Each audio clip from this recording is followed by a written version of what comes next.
സ്നേഹം നിറഞ്ഞ പ്രിയ സുഹൃത്തുക്കളെ, എല്ലാവർക്കും നമസ്കാരം. ദൈവത്തിൽ ആശ്രയിക്കുന്നവർ വീണ്ടും ശക്തി പ്രാപിക്കും. അവൾ കഴിവന്മാരെ പോലെ ചിറകടിച്ചു വരും. അവർ ഓടിയാൽ ക്ഷീണിക്കില്ല, നടന്നാൽ തളരുകയുമില്ല. നമ്മൾ 156 സ്നേഹസംഗമമാണ്. എല്ലാവരും ഏറ്റവും സ്നേഹത്തോടെ സ്വാഗതം ചെയ്യുന്നു. പ്രബന്ധങ്ങൾ ആലപിക്കുന്നതിന് വേണ്ടി ഈശ്വരനെ തേടി ഞാൻ നടന്നു,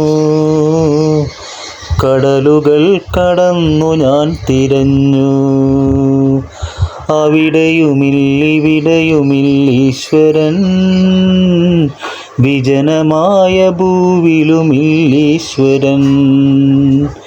ഈശ്വരനെ തേടി ഞാൻ നടന്നു, കടലുകൾ കടന്നു ഞാൻ തിരഞ്ഞു. അവിടെയുമില്ലിവിടെയുമില്ലീശ്വരൻ, വിജനമായ ഭൂവിലുമില്ലീശ്വരൻ. എവിടെയാണീശ്വരൻ്റെ കാൽപ്പാടുകൾ? മണ്ണിലൊക്കെ ഞാൻ തേടി കണ്ടില്ല. ഈശ്വരനെ തേടി ഞാൻ നടന്നു, കടലുകൾ കടന്നു ഞാൻ തിരഞ്ഞു. അവിടെയുമില്ലിവിടെയുമില്ലീശ്വരൻ, വിജനമായ ഭൂവിലുമില്ലീശ്വരൻ. ഈശ്വരനെ തേടി ഞാൻ നടന്നു, കടലുകൾ കടന്നു ഞാൻ തിരഞ്ഞു. അവിടെയുമില്ലിവിടെയുമില്ലീശ്വരൻ, വിജനമായ ഭൂവിലുമില്ലീശ്വരൻ. എവിടെയാണീശ്വരൻ്റെ കാൽപ്പാടുകൾ? മണ്ണിലൊക്കെ ഞാൻ നോക്കി കണ്ടില്ല. വളരെ മനോഹരമായ പ്രാർത്ഥനകൾ ആലപിച്ചു. Thank you. അടുത്തത് സ്വാഗതം ആശംസിക്കുന്നതിന് വേണ്ടി റെക്കിന പാവർട്ടിയെ ഏറ്റവും സ്നേഹത്തോടെ ക്ഷണിക്കുന്നു. ദർശന ക്ലബിന്റെ ആഭിമുഖ്യത്തിൽ എല്ലാ ശനിയാഴ്ചകളിലും നടത്തിവരുന്ന 157ാമത്തെ സ്നേഹസംഗമത്തിലേക്ക് ഏവരെയും സ്വാഗതം ചെയ്യുക എന്നതാണ് എന്നിൽ നിക്ഷിപ്തമായ കർത്തവ്യം. ആദ്യമായി ദർശന സർവീസ് സൊസൈറ്റി പ്രസിഡന്റും ദർശന ക്ലബ് ഡയറക്ടറുമായി reverend father Solomon Kadambattuparambil CMI അച്ഛനെ ഏറ്റവും ബഹുമാനത്തോടെയും സ്നേഹത്തോടെയും സ്വാഗതം ചെയ്യുന്നു. അടുത്തതായി ഇന്ന് നമ്മുടെ സ്നേഹസംഗമം ഉദ്ഘാടനം ചെയ്യാൻ എത്തിച്ചേർന്ന Don Bosco administrator reverend father Biju Puthuppally അച്ഛനെ സ്നേഹത്തോടെയും ബഹുമാനത്തോടെയും ഹാർദമായി സ്വാഗതം ചെയ്യുന്നു. നമ്മുടെ ഈ സംഗമത്തിൽ മുഖ്യ അതിഥിയായി എത്തിയിട്ടുള്ള ശ്രീമതി സലൂജ മേഡം ഹാർദമായി സ്വാഗതം ചെയ്യുന്നു. നമ്മുടെ ക്ഷണം സ്വീകരിച്ച് വിശിഷ്ട അതിഥിയായി എത്തിച്ചേർന്ന ശ്രീ തോമസ് സാറിനെ സ്നേഹത്തോടെ സ്വാഗതം ചെയ്യുന്നു. അടുത്തതായി നമ്മുടെ Darshana club president Shri Shibin Harry, Shri PRO Shri Pius KP Kottappuram എന്നിവരെയും വളരെ സ്നേഹത്തോടെ സ്വാഗതം ചെയ്യുന്നു. നമ്മുടെ സ്നേഹസംഗമത്തിൽ മനോഹരമായി പ്രാർത്ഥന ആലപിച്ച ബീന മുല്ലശ്ശേരിയെയും റിപ്പോർട്ട് അവതരിപ്പിക്കുന്ന നമ്മുടെ പ്രിയങ്കരനായ ശ്രീ ജോസ് കൊരട്ടി സാറിനെയും നന്ദി പ്രകടിപ്പിച്ചുകൊണ്ട് സംസാരിക്കുന്ന ജെഫിനെയും ഹാർദവുമായി സ്വാഗതം ചെയ്യുന്നു. അതുപോലെ ഈ സ്നേഹസംഗമത്തിൽ പങ്കെടുക്കുന്ന മുഴുവൻ സുഹൃത്തുക്കളെയും വളരെ സ്നേഹത്തോടെ സ്വാഗതം ചെയ്തുകൊണ്ട് നിർത്തുന്നു. നന്ദി, നമസ്കാരം. താങ്ക് യു റഹീന, വളരെ മനോഹരമായിട്ട് സ്വാഗതം ആശംസിച്ചു. വെൽക്കം റഹീന. അടുത്തായി റിപ്പോർട്ട് അവതരിപ്പിച്ച് ഗ്രൂപ്പിലെ പരിചയപ്പെടുത്തുന്നതിന് വേണ്ടി ശ്രീ ജോസ് കുരട്ടിയെ ഏറ്റവും സ്നേഹത്തോടെ ക്ഷണിക്കുന്നു. ജോസേട്ടാ, വെൽക്കം ടു സ്ക്രീൻ.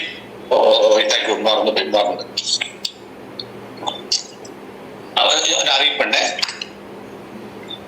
ജന്മദിനം ആഘോഷിക്കാനായിട്ട് അന്നയുണ്ട്, വെഡിങ് ആനിവേഴ്സറി ആഘോഷിക്കാൻ ജോസേട്ടനുണ്ട്, അനുമോദനം റഹ്മാൻ ആൻഡ് ജയൻ രണ്ടുപേരും. 2017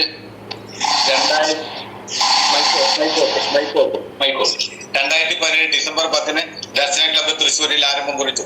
തുടർന്ന് 4 വർഷങ്ങൾക്ക് ശേഷം 2022 ജനുവരി 19 ദർശന ക്ലബ്ബ് ദർശന സർവീസ് സൊസൈറ്റി എന്ന പേരിൽ രജിസ്റ്റർ ചെയ്യപ്പെടുകയുണ്ടായി.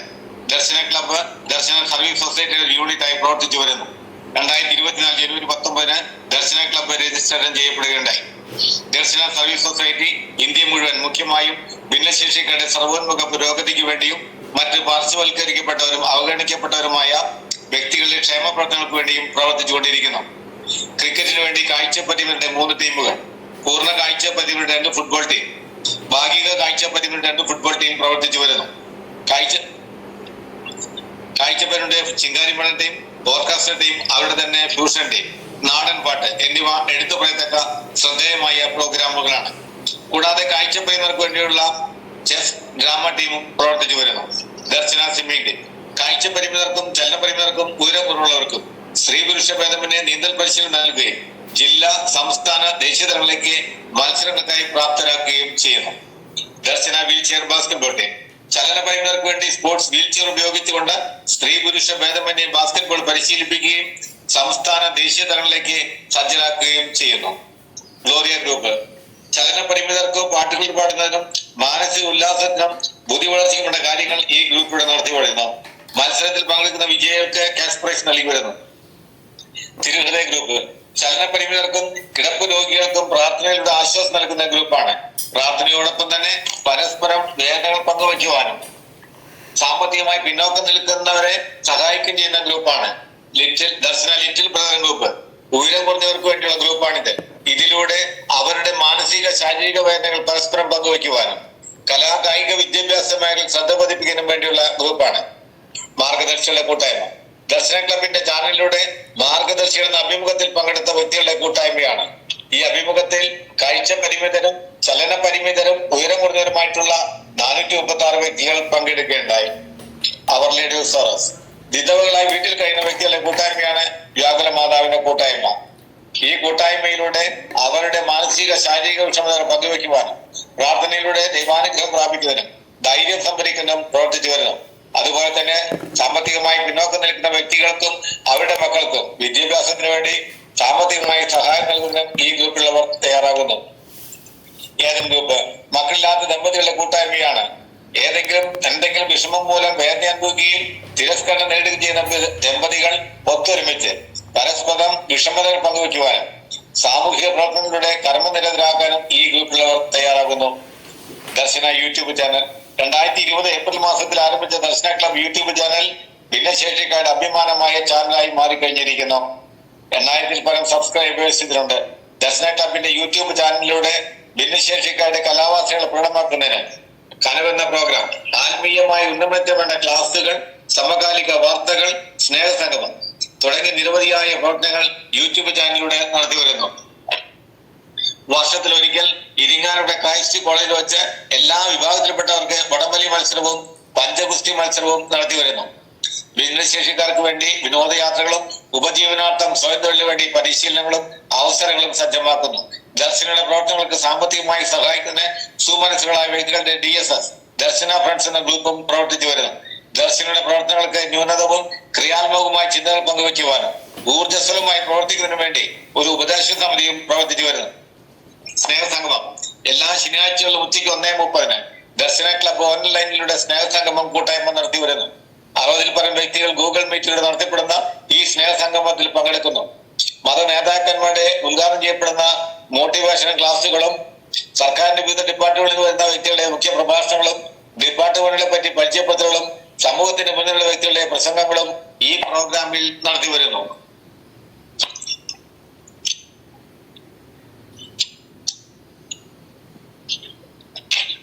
പ്രിയപ്പെട്ടവരെ, 8/6/2024 ശനിയാഴ്ച ഉച്ചയ്ക്ക് 1:30 Darshana club director reverend father Solomon Kadambattu Parambil CMയുടെ അധ്യക്ഷതയിൽ ചേർന്ന 156ാമത് സ്നേഹസംഗമത്തിന്റെ റിപ്പോർട്ട്.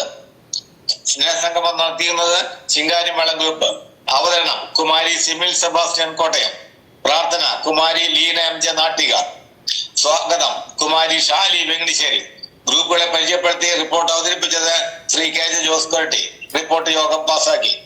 തുടർന്ന് അധ്യക്ഷന്റെ വാക്കുകൾ. എല്ലാവർക്കും നമസ്കാരം. ഇന്ന് എത്തിച്ചേർന്ന എല്ലാ വിശിഷ്ട വ്യക്തികൾക്കും സ്വാഗതം. അധ്വാനിക്കുക, പരിശ്രമിക്കുക. കലാപരമായോ കായികപരമായോ എന്തിനായാലും പരിശ്രമിക്കുക, പങ്കെടുക്കുക. ക്ഷീണം നമുക്ക് ലക്ഷ്യത്തിലേക്ക് എത്താനാകട്ടെ. പുസ്തക വായന മത്സരം നടക്കുന്നു. എല്ലാവരും പങ്കെടുത്ത് വിജയിപ്പിക്കുക. എല്ലാവരെയും ദൈവം സമൃദ്ധമായി അനുഗ്രഹിക്കട്ടെ എന്ന് പ്രാർത്ഥിച്ചുകൊണ്ട് നിർത്തുന്നു. ഉദ്ഘാടനത്തിനായി വന്നത് സൗത്ത് താണിശ്ശേരിയിലെ സെന്റ് സേവിയേഴ്സ് പള്ളി അസിസ്റ്റന്റ് വികാരി ഫാദർ ജസ്റ്റിൻ നൂക്കന CM ആയിരുന്നു. ഒത്തിരി സന്തോഷമുണ്ട് നിങ്ങളോടൊപ്പം ആയിരിക്കാൻ. സോളമനച്ചനാണ് എന്നെ വിളിച്ചത്. അച്ഛൻ ചെയ്യുന്ന എല്ലാ പ്രവൃത്തികൾക്കും നന്ദിയുണ്ട്. ബൈബിളിലെ മോശയുടെ കഥ പറഞ്ഞു. നമ്മുടെ കുറവുകളെ നാം അംഗീകരിക്കണം, നാം പരസ്പരം സഹായിക്കണം. 156 സ്നേഹസംഗമത്തിലേക്ക് വിളിച്ചതിന് നന്ദി പറഞ്ഞുകൊണ്ട് യോഗം ഉദ്ഘാടനം ചെയ്യുന്നു. മോട്ടിവേഷൻ വിജയികളെ പ്രഖ്യാപിച്ചു. First Liji PV, second Rahman, third Beena. പങ്കെടുത്തവർക്കും വിജയികൾക്കും അഭിനന്ദനങ്ങൾ. മുഖ്യ അതിഥിയായി എത്തിച്ചേർന്നത് Shri Josie Thomas, Cherthala councillor, life skill trainer അവർകളായിരുന്നു. എല്ലാവർക്കും നമസ്കാരം. ആദ്യം മോട്ടിവേഷൻ ടോക്ക് യൂട്യൂബ് വോയിസ് നേടിയവർ first Jwalana, second Leena, third Liji. എല്ലാവർക്കും അഭിനന്ദനങ്ങൾ. അധ്യക്ഷൻ സോളമനച്ച, യോഗം ഉദ്ഘാടകൻ ജസ്റ്റിൻ അച്ച, പ്രസിഡന്റ് ഷിബിൻ ഹാരി, മറ്റെല്ലാവർക്കും നമസ്കാരം. എനിക്ക് ഇതിൽ വരാനും പങ്കെടുക്കാൻ സാധിച്ചതിനും ഒരുപാട് നന്ദി.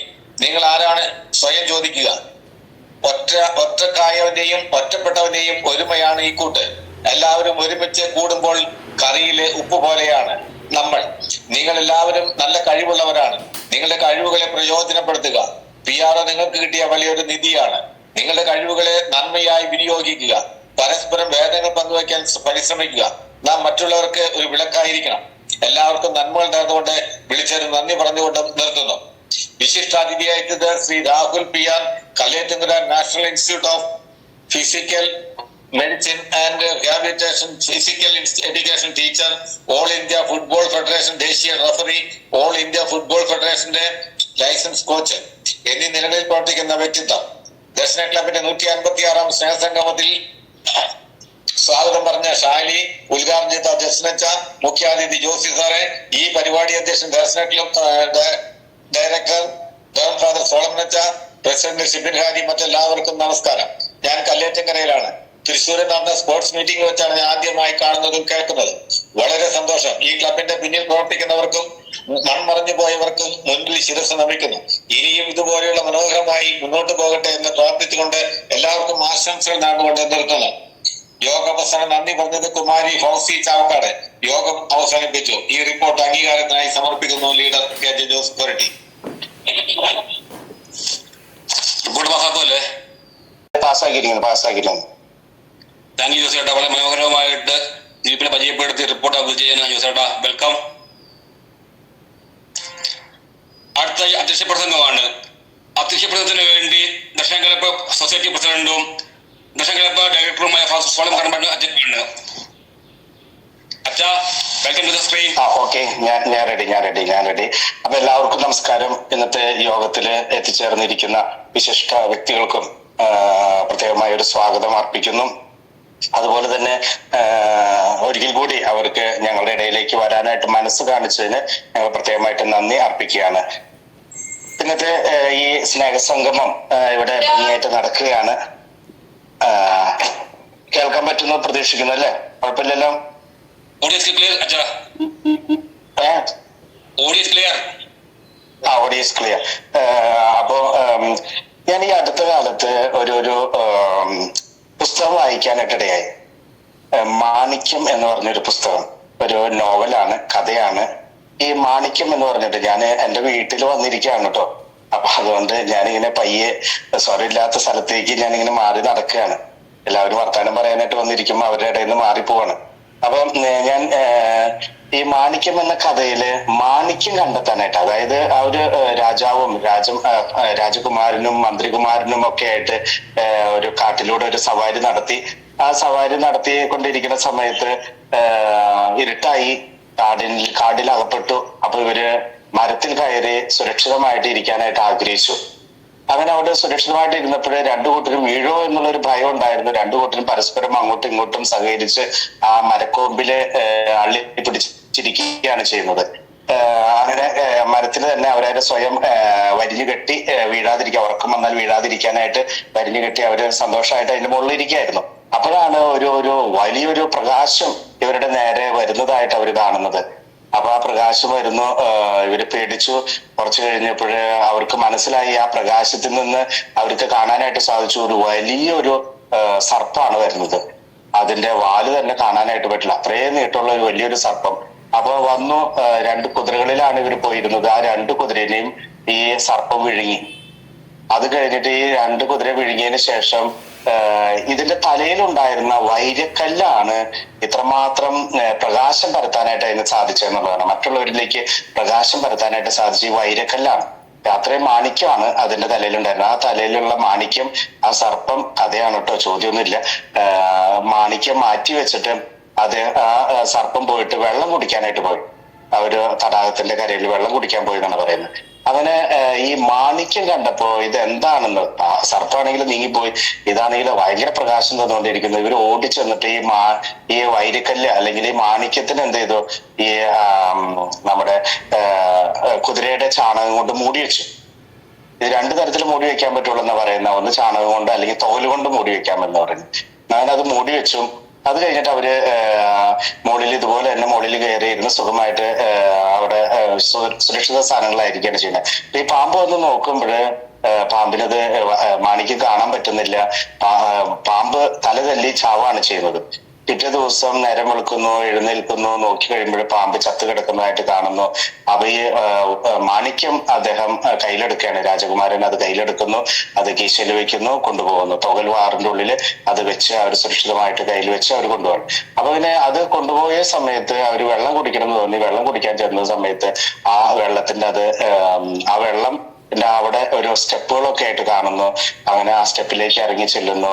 അത് വെള്ളം 2 സൈഡിലേക്ക് മാറി നിൽക്കുകയാണ് ചെയ്യുന്നത്. അങ്ങനെ ഈ മാണിക്യം എവിടെയൊക്കെ ഉണ്ടോ അവിടെ ഐശ്വര്യം ഉണ്ടാകുന്നാണ് പറയുക. അവിടെ ചെന്ന് കഴിഞ്ഞപ്പോൾ ഈ ഒരു തടാകത്തിന്റെ ഉള്ളിലേക്ക് അവർ ഇറങ്ങി ചെല്ലുന്നു. അവിടെ ചെല്ലുമ്പോൾ അവിടെ ഒരു വലിയൊരു കൊട്ടാരം കാണുന്നു. അവിടെ ആ കൊട്ടാരത്തിൽ അവര് അന്നത്തെ ദിവസം വസിക്കുന്ന രാജകുമാരി അവിടെയുണ്ട്, ഒരു രാക്ഷസനുണ്ട്. ആ കഥകളൊക്കെ അങ്ങനെ പോകുന്നു. അപ്പൊ രാജകുമാരനെ അവിടെ നിർത്തിക്കൊണ്ട് മന്ത്രികുമാരൻ വീട്ടില് അവിടെ രാജസദസ്സിലേക്ക് തിരിച്ചു പോവുകയാണ്. അകമ്പടിയോടുകൂടി വരാനായിട്ട് രാജകുമാരനെയും ഒരുമിച്ച് കൊണ്ടുപോകാനായിട്ട് വരുന്നു. ഈ 2 വ്യക്തികൾ ഇവിടെ പറയാനായിട്ട് ഉദ്ദേശിച്ചത്രേ ഉള്ളൂ. 2 വ്യക്തികളേ ഉള്ളൂ, രാജകുമാരനും അതുപോലെ തന്നെ മന്ത്രികുമാരൻ. ഇവര് 2 പേരുടെയും പരസ്പര സഹകരണത്തിലൂടെ ഒരു രാജ്യത്തിന്റെ ഐശ്വര്യം കൊണ്ടുവരാനായിട്ട് പരിശ്രമിക്കുന്ന ഒരു കഥയാണ് ഞാൻ മനസ്സിലാക്കിയിട്ടുള്ളത്. മറ്റു പല കാര്യങ്ങളും അതിലൂടെയൊക്കെ പ്രതിപാദിക്കുന്നുണ്ട്. കുമാരിയുടെ കഥകളൊക്കെ ഉണ്ട്, രാക്ഷസന്റെ കഥകളുണ്ട്, ഇതെല്ലാം അതിലൂടെ വരുന്നുണ്ട്. പക്ഷെ ഈ 2 വ്യക്തികളുടെ ഏക മനസ്സായിട്ടുള്ള പ്രവൃത്തി, പരസ്പര സഹകരണം, അതാണ് അതിന്റെ വളർച്ചയ്ക്ക് കാരണമായിട്ടുള്ളത്. ആ രാജ്യത്തിന്റെ വളർച്ചയ്ക്ക് കാരണമായി തരുന്നത്. എവിടെയാണോ മാണിക്യമുള്ളത് ആ രാജ്യം ഐശ്വര്യവും അഭിവൃദ്ധി പ്രാപിക്കുമെന്നാണ് പറയുക. അപ്പൊ അത്രമാത്രം ഐശ്വര്യ അഭിവൃദ്ധി പ്രാപിക്കുവാനായിട്ട് ഈ മാണിക്യത്തെ അവർ കണ്ടെത്തുന്നു. മാണിക്യം സ്വന്തം നാട്ടിലേക്ക് കൊണ്ടുപോകുന്നു. അതുവഴിയായിട്ട് ആ നാട് രക്ഷപ്പെടുകയാണ് ചെയ്യുന്നത്. പലപ്പോഴും നമ്മൾ 1 ആയിരിക്കാം, 2 ആയിരിക്കാം, നമുക്ക് കുഞ്ഞു കഴിവുകളായിരിക്കാം, അല്ലെങ്കിൽ വലിയ ആർഭാടമായ ജീവിതങ്ങളൊന്നും ഉണ്ടായിരിക്കാം, കൊച്ചു ജീവിതമായിരിക്കാം, സഹനത്തിലൂടെയുള്ള ഒരു ജീവിതമായിരിക്കാം. പലപ്പോഴും നമ്മളിൽ ഒളിഞ്ഞു കിടക്കുന്ന ഒരു മാണിക്യമുണ്ട്. നമ്മളിങ്ങനെ പൊതിഞ്ഞു വെച്ചിരിക്കുക, തുകലിന്റെ ഉള്ളിലായിക്കോട്ടെ അല്ലെങ്കിൽ ചാണകത്തിന്റെ ഉള്ളിലായിക്കോട്ടെ. അതായത് നമ്മൾ പലപ്പോഴും പറയാറുണ്ടല്ലോ, തലയിൽ ചാണകമാണോ എന്ന് ചോദിക്കാറുണ്ട് പലരും. അപ്പൊ ഈ ചാണകത്തിന്റെ ഉള്ളിലായിക്കോട്ടെ നമ്മൾ ഇതിങ്ങനെ ഒളിപ്പിച്ചു വെച്ചിരിക്കാം. നമ്മുടെ നല്ല നിധികള്, വേട്ടയായിട്ടുള്ള നിധികൾ ഇഷ്ടംപോലെ ഒളിപ്പിച്ചു വെച്ചിട്ടുണ്ടോ, നല്ല നിധികള് ഇങ്ങനെ ചാണകത്തിൽ ഒളിപ്പിച്ചു വെച്ചിരിക്കുക. ഇതിനൊന്ന് വികസിപ്പിച്ചു കഴിഞ്ഞാൽ എത്രയോ ഐശ്വര്യം, നമ്മുടെ ഈ നാടിന് ഐശ്വര്യം നമുക്ക് കൊടുക്കാനായിട്ട് സാധിക്കും.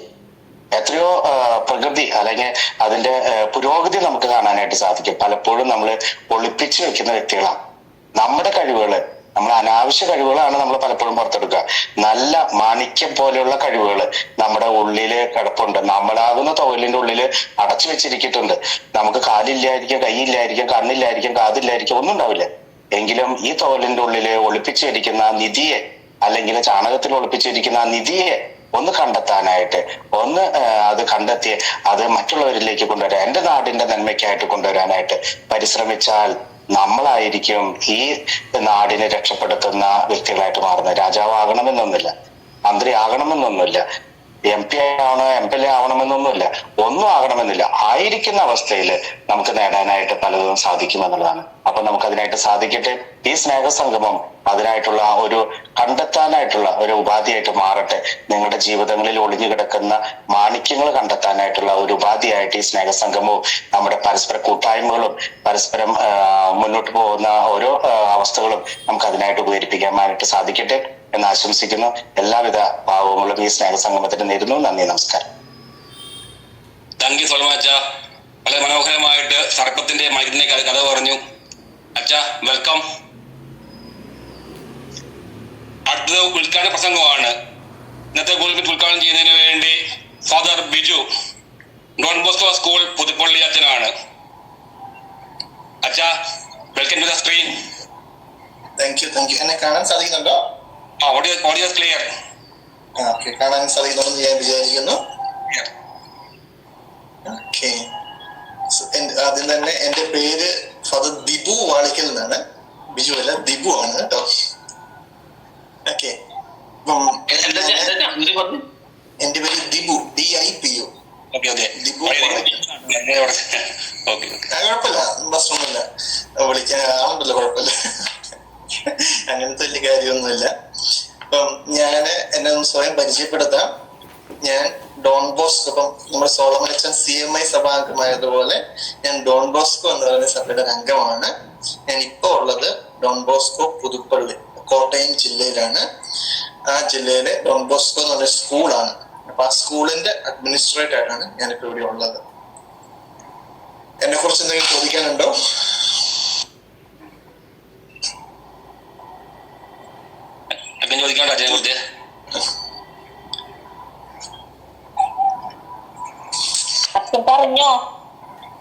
ഓക്കെ, അപ്പം ഞാൻ ഇവിടെ പങ്കുവെക്കാൻ ഉദ്ദേശിക്കുന്നത് എന്റെ ജീവിതത്തിൽ ഉണ്ടായ ചെറിയൊരു അനുഭവമാണ്. അപ്പം ഞാൻ ദൈവശാസ്ത്രം പഠിച്ചുകൊണ്ടിരിക്കുന്ന കാലഘട്ടത്തിൽ, തിയോളജി പഠിക്കുന്ന കാലഘട്ടത്തിൽ ഞാൻ ബാംഗ്ലൂരായിരുന്നു. അപ്പൊ അന്ന് ഞങ്ങൾക്ക് അവധിക്കാലത്ത് ഞങ്ങൾക്ക് വീട്ടിൽ പോവുകയല്ല, പകരം ഞങ്ങൾ എവിടെയെങ്കിലും പോയി ഞങ്ങൾ സേവനം കാഴ്ചവെക്കുകയാണ് അതിന് പതിവ്. അന്ന് ഞങ്ങൾക്ക് ഡോൺ ബോസ്കോ സഭയ്ക്ക് തന്നെ ബാംഗ്ലൂര് തെരുവ് പിള്ളേർക്ക് വേണ്ടി ഒരു ആശ്രയ കേന്ദ്രമുണ്ട്. അതിന്റെ പേര് ബോസ്കോ എന്നാണ്. അത്രേ ഉള്ളൂ, ബോസ്കോ ബാംഗ്ലൂർ എന്ന് അറിയപ്പെടുന്നത്. അത് ഈ റെയിൽവേ സ്റ്റേഷനിലൊക്കെ വീടുകളിൽ നിന്ന് ഒളിച്ചോടി വരുന്നത്, തെരുവിൽ കിടക്കുന്ന ആരുമില്ലാത്ത പിള്ളേരെയൊക്കെ നമ്മൾ എടുത്തുകൊണ്ടുവന്ന് ചൈൽഡ് ലൈൻ വഴി, ചൈൽഡ് ലൈനിന്റെ സഹായത്തോടെ നമ്മൾ അവരെ ഒന്നെങ്കിൽ അവരുടെ വീട്ടിൽ തന്നെ തിരിച്ചെത്തിക്കും, അല്ലെങ്കിൽ അവർക്ക് വേണ്ടുന്ന വിദ്യാഭ്യാസം കൊടുക്കുകയും അവരുടെ ജീവിതത്തിൽ മുന്നോട്ട് വരുവാനായിട്ട് അവരെ സഹായിക്കുകയും നമ്മൾ ചെയ്യും.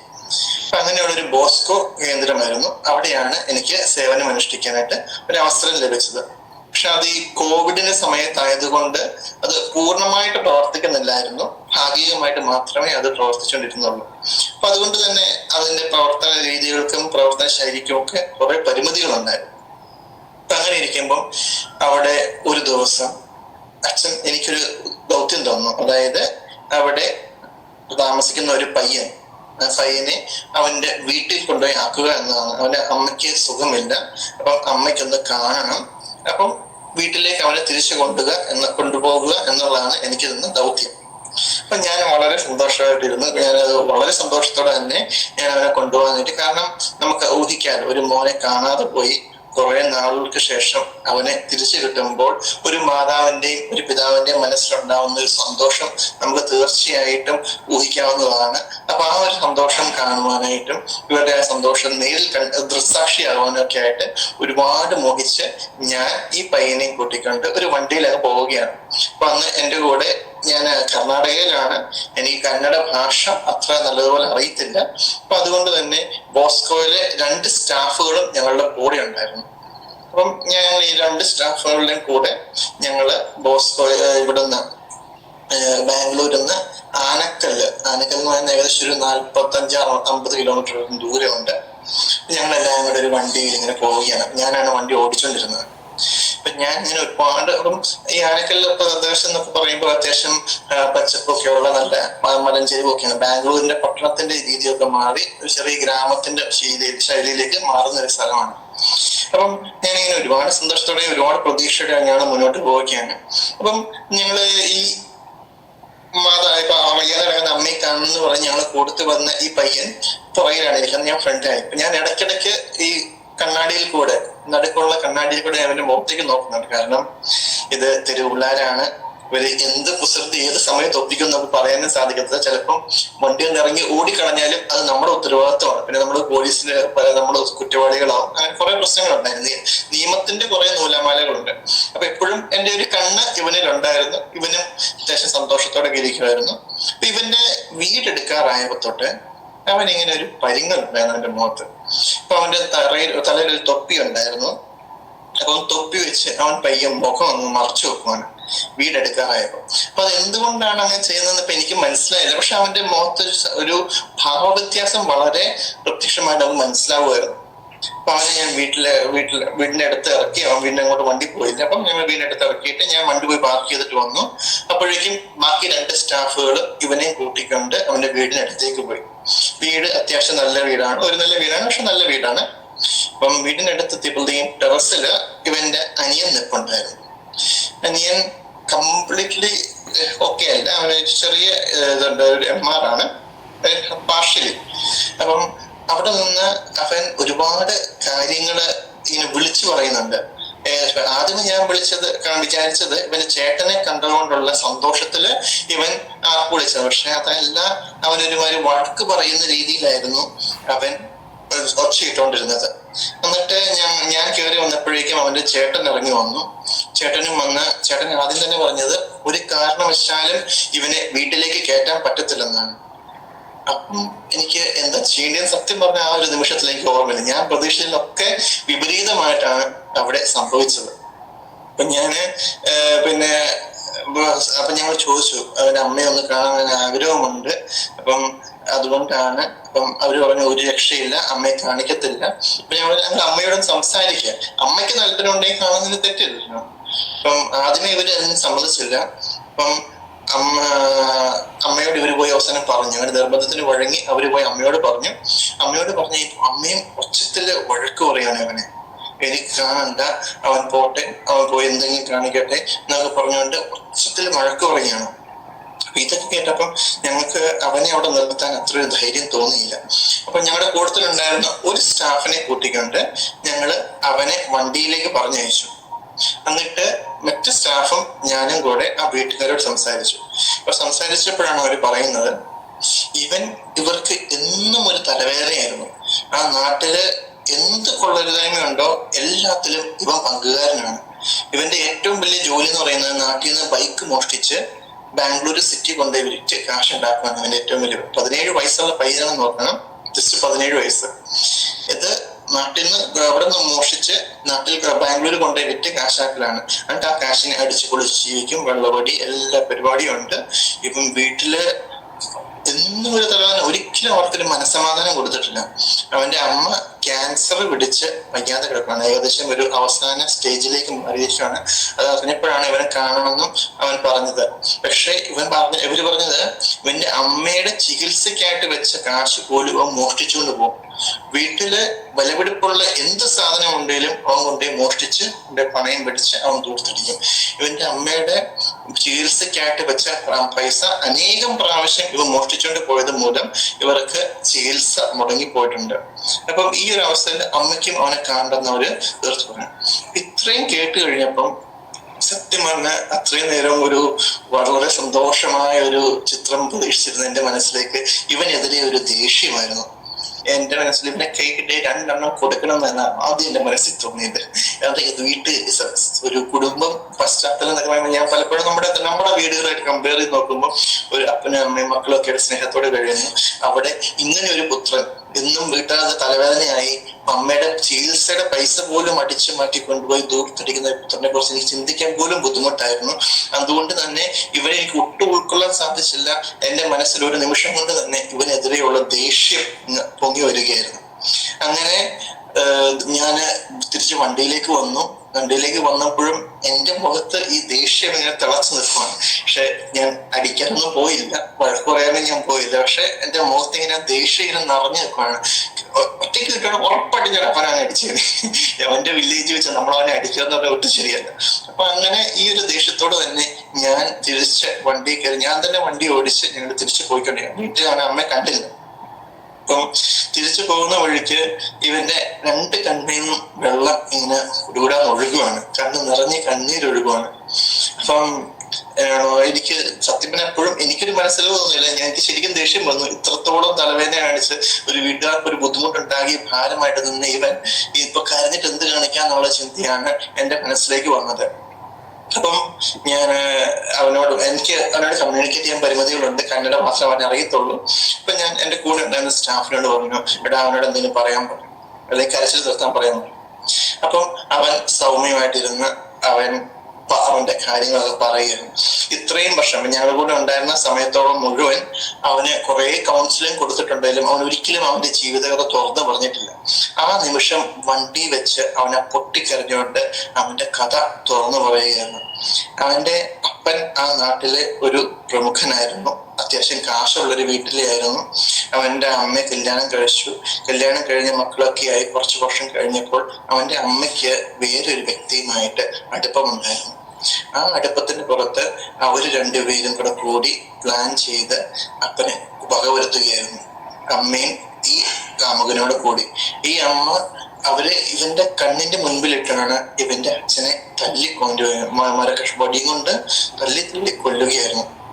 അപ്പം ഇത് കണ്ടു നിന്ന് അവൻ ഒരു പ്രതിജ്ഞ എടുത്താണ്, ഇനി ഒരിക്കലും ഞാൻ ഈ സ്ത്രീക്ക് അമ്മയ്ക്ക് മനസ്സമാധാനം കൊടുക്കുമായിരുന്നു. അപ്പൊ അതുകൊണ്ടാണ് അവന്റെ അച്ഛനെ കൊന്നതിന്റെ ഒരു പ്രതികാരം എന്ന രീതിയിലായിരുന്നു അവൻ എന്നും ആ കുടുംബത്തിന് ഒരു സമാധാനക്കേടുണ്ടാക്കുന്നത്. പലപ്പോഴും ഇവന് അവൻ ചെയ്തിരുന്ന പ്രവൃത്തിയിൽ നിന്ന് ഒരു വിമുക്തി കിട്ടാൻ അല്ലെങ്കിൽ സന്തോഷം കിട്ടാൻ ലാഭം കിട്ടാനോ ഒന്നും ആയിരുന്നില്ല.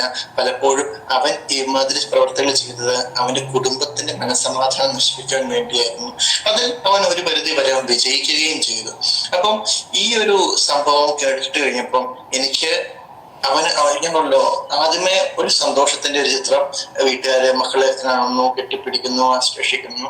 അവിടെ നിന്ന് മാറി അവരുടെ പറഞ്ഞ കഥ കേട്ടപ്പോൾ എനിക്ക് ഇവനെതിരെയുള്ളൊരു ദേഷ്യം, ഇവനെ എങ്ങനെയെങ്കിലും 2 അടി കൊടുക്കണം, അല്ലെങ്കിൽ എങ്ങനെയെങ്കിലും 2 വഴക്ക് പറയണം, ഇവനെന്ത് മോശം പയ്യനാണ് എന്ന ചിന്തയിൽ അവനോടുള്ള ദേഷ്യം. ഇപ്പം അവന്റെ ഭാഗം കേട്ടപ്പോൾ എനിക്ക് എന്താണ് ചെയ്യേണ്ടത്, പലപ്പോഴും ഞാനൊരു മുൻവിധിയിലേക്ക് അല്ലെങ്കിൽ പെട്ടെന്നൊരു തീരുമാനത്തിലേക്ക് ചാടി വീഴുകയായിരുന്നു. ശരിക്കും അങ്ങനെയല്ല, പല കാര്യങ്ങൾക്കും ഞാൻ കേൾക്കാത്ത വശങ്ങളുമുണ്ട്, അതിൻ്റെതായ കാരണങ്ങളുമുണ്ട്. അതുകൊണ്ട് വിധിക്കുവാനായിട്ട് ചാടി വീഴരുത് എന്നൊരു വലിയ സന്ദേശം ഈ ഒരു അനുഭവത്തിൽ നിന്ന് എനിക്ക് അവൻ പഠിപ്പിച്ചു തന്നു, അവന്റെ ജീവിതം എന്നെ പഠിപ്പിച്ചു തന്നു എന്നുള്ളതാണ്. എന്റെ ജീവിതത്തിൽ പലപ്പോഴും ഇപ്പം ഒരാൾ നമ്മളെ സമീപിക്കുമ്പോൾ അയാളുടെ വസ്ത്രധാരണം നോക്കി നമ്മൾ പലപ്പോഴും അയാളെ വിധിക്കാറുണ്ട്, അല്ലെങ്കിൽ ഒരു വ്യക്തിയുടെ പെരുമാറ്റം നോക്കി നമ്മൾ വിധിക്കാറുണ്ട്, അല്ലെങ്കിൽ മറ്റുള്ളവർ ഒരു വ്യക്തിയെ കുറിച്ച് പറയുന്നതിന്റെ ആശ്രയിച്ച് നമ്മൾ ഒരു വ്യക്തിയെ വിധിക്കാറുണ്ട്. എനിക്ക് ഈ ഒരു പയ്യനിൽ നിന്ന് ഞാൻ പഠിച്ച ഒരു പാഠം ഇതാണ്, നമ്മള് വിധിക്കാൻ പോകരുത്. ആര് നമ്മളെ സമീപിച്ചാലും ഒരു തുറന്ന മനസ്സോടെ വരൂ, മുന്നോട്ടിരിക്കൂ. നമ്മളെ തുറന്ന മനസ്സോട് നമുക്ക് സ്വീകരിക്കാനായിട്ട് തയ്യാറാണ്. ഒരുപക്ഷെ നമ്മളെക്കാൾ വലിയവരാകാം, നമ്മളെക്കാൾ ചെറിയവരാകാം, ഒരു കഴിവില്ലാത്തൊരു വ്യക്തിയാകാം. എല്ലാവരെയും ഒരു തുറന്ന മനസ്സോടെ നമുക്ക് സ്വീകരിക്കാൻ സാധിക്കുകയാണെങ്കിൽ, എല്ലാവരെയും ചേർത്ത് പിടിക്കാനായിട്ട് നമുക്ക് സാധിക്കുകയാണെങ്കിൽ, തീർച്ചയായിട്ടും നമ്മുടെ ജീവിതത്തിൽ അസാധ്യമെന്ന് കരുതുന്ന പല കാര്യങ്ങളും നമുക്ക് ചെയ്യുവാനായിട്ട് സാധിക്കും. കഴിഞ്ഞ ദിവസം ഞാൻ വാട്സപ്പിലെ ചെറിയൊരു കഥ പോലെ ഒരു കഥയായിട്ടാണ്, ഒരു 1 2 3 4 5 നമ്പർ ഉണ്ടല്ലോ, നമ്പറിൽ 9ാം നമ്പർ 8ാം നമ്പറിനെ പിടിച്ചടിച്ചു. കഥയാണ്. 8ാം നമ്പറിനെ അടിച്ചിട്ട് അവൻ പറഞ്ഞതാണ്, ഞാൻ വലുതാണ്, നീ ചെറുതാണ്, ഞാൻ അടിച്ചു കഴിഞ്ഞാൽ നിനക്ക് കൊണ്ടുകൊണ്ടിരിക്കണം, നിനക്ക് പ്രതികരിക്കാൻ അവകാശമില്ല എന്ന്. അതേപോലെ 8ാം നമ്പർ 7ാം നമ്പറിനെ പിടിച്ചടിച്ചിട്ട് ഈ സെയിം ഡയലോഗ് പറഞ്ഞു. 7 6 അടിച്ചു, 6 5 അടിച്ചു, 4 3 3 2 2 1 ഇങ്ങനെ തന്നെ അടിച്ചിട്ട് ഈ ഡയലോഗ് പറഞ്ഞു. ഈ 1 തിരിഞ്ഞു നോക്കിയപ്പോൾ അവന്റെ പുറകിലുള്ളത് ഒരു 0 മാത്രമാണ്. 0, ഒരു വിലയും ഇല്ലാത്തവനാണ്.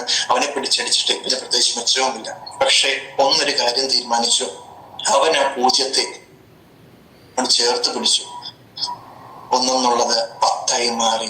ബാക്കി എല്ലാ നമ്പറിനെക്കാട്ടിലും വലിയ ശക്തിയുള്ള, വലിയ പവറുള്ള, വലിയ തുറന്ന മനസ്സോടെ കാണുക, തുറന്ന മനസ്സോടെ സ്വീകരിക്കുക, അവരെ നമ്മളോട് ചേർത്ത് പിടിക്കുക, ആരെയും അവഗണിക്കാതിരിക്കുക, എല്ലാവർക്കും അതിൻ്റെതായ ഒരു പ്രാധാന്യം കൊടുക്കുക. തീർച്ചയായിട്ടും നമ്മുടെ ജീവിതത്തിൽ അവരെ ചേർത്ത് പിടിക്കുമ്പോൾ നമ്മുടെ ജീവിതത്തെ അവർ വിലയില്ലാത്തവരെന്ന് പലപ്പോഴും നമ്മൾ മുൻവിധി എഴുതി തള്ളിക്കളയുന്ന പലരെയും നമ്മൾ ചേർത്ത് പിടിക്കുമ്പോൾ നമുക്ക് വലിയ ശക്തി ലഭിക്കും, നമുക്ക് വലിയ കരുത്ത് ലഭിക്കും. അവര് മൂലം നമുക്ക് മുന്നേറുവാനും അസാധ്യമെന്ന് നമ്മൾ കരുതിയ പല കാര്യങ്ങളും നമുക്ക് ചെയ്യുവാനും സാധിക്കും. എത്രയും നേരം എന്നെ കേട്ട് നിന്ന് കുറച്ച് എല്ലാവർക്കും ബോറടിച്ചില്ല എന്ന് ഞാൻ വിചാരിക്കുന്നു. കേട്ടുന്നതിന് ഒരുപാട് നന്ദി. എന്തെങ്കിലും ചോദിക്കാനോ ക്ലാരിഫിക്കേഷൻ എന്തെങ്കിലും ചോദിക്കട്ടോ?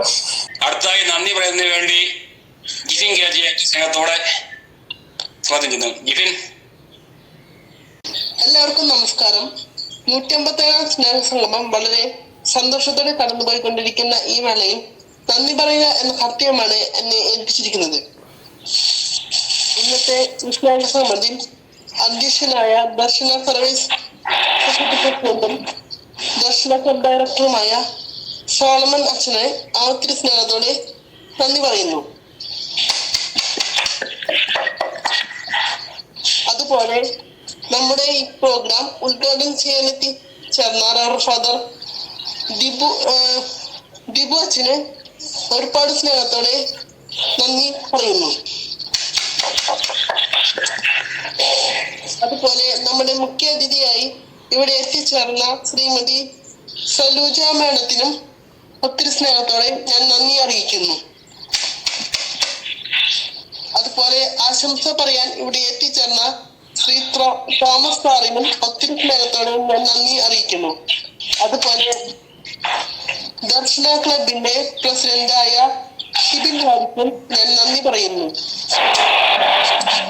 അതുപോലെ നമ്മുടെ പരിപാടി ഏറ്റവും നല്ല രീതിയിൽ അവതരിപ്പിച്ചുകൊണ്ടിരിക്കുന്ന ലിജോ ചേട്ടനും ഞാൻ നന്ദി അറിയിക്കുന്നു.